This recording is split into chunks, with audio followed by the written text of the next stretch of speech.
कर सकता हूं, आई कैन। तो सोच के देखिए, जस्ट इतना छोटा सा दो वर्ड्स का एक सेंटेंस बना। इसको ना बहुत ज्यादा इसको स्मॉल सेंटेंसेस कहते हैं, ठीक है। आई कैन जो अपने आप में एक कंप्लीट सेंटेंस है। जब आपको कोई बोले कि ये कर सकते हो, आप क्या बोलेंगे, आई कैन, यानी कि मैं कर सकता हूं। ये पूरे सेंटेंस के लिए सिर्फ 2 वर्ड्स आपको डालने हैं, दैट इज आई कैन। तो हो जाएगी ना इंग्लिश इंप्रूव।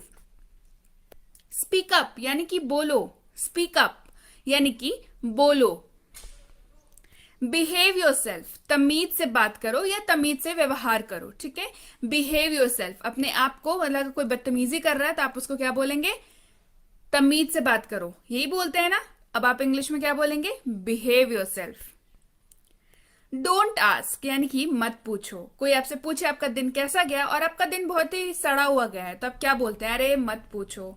अब आप क्या बोलेंगे, डोंट आस्क, डोंट आस्क। चलिए बढ़ते हैं आगे। हु नोज यानी कि कौन जाने, हु नोज कौन जाने। कम डाउन यानी कि नीचे आओ, कम मतलब आना और डाउन मतलब नीचे, सिंपल है। कम डाउन यानी कि नीचे आओ। गो अपस्टेयर्स यानी कि ऊपर जाओ, गो अपस्टेयर्स। तो अब यहाँ पे सवाल होगा कि मैम ये सीधे सीधे गो अप भी तो हो सकता था, पर यहाँ पे स्टेयर्स क्यों लगा।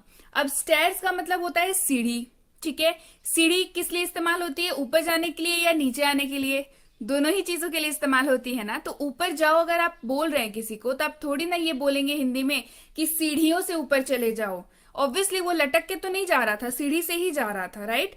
तो लेकिन इंग्लिश में जब इसको हम लोग बोलते हैं तो अपनी लैंग्वेज को थोड़ा स्टैंडर्ड दिखाने के लिए हम लोग बोलते हैं गो अपस्टेयर्स, मतलब आप ऊपर ही जाने बोल रहे हैं, बिकॉज वो ऊपर तो सीढ़ी से ही जाएगा, राइट। तो गो अपस्टेयर्स। चलिए बढ़ते हैं आगे। आस्क मी यानी कि मुझसे पूछो, आस्क मी यानी कि मुझसे पूछो। गेट आउट यानी कि बाहर जाओ, गेट आउट यानी कि बाहर जाओ। एट लीस्ट यानी कि कम से कम, एट लीस्ट यानी कि कम से कम। कम इन यानी कि अंदर आ जाइए, कम इन यानी कि अंदर आ जाइए। स्पीक स्लोली धीरे बोले, स्पीक स्लोली धीरे बोले। वेल डन बहुत बढ़िया, वेल डन बहुत बढ़िया। अब जब भी कोई बहुत अच्छा सा काम करे आप क्या बोलेंगे, वेल डन। फॉरगेट इट यानी कि रहने भी दो या इसे भूल जाओ। ये दोनों ही जगहों पे फॉरगेट इट का यूज होता है, कैसे मैं बताती हूं। अगर आपने किसी को कोई काम बोला और वो उस काम को बार बार भूल रहा है, तो आप क्या बोलेंगे, अरे यार छोड़ो रहने दो तुम, ठीक है। तो अब आप क्या बोलेंगे, फॉरगेट इट। वहां पे आप यूज कर सकते हैं फॉरगेट इट, मतलब तुमको बोलना तो बेकार है, फॉरगेट इट, ठीक है।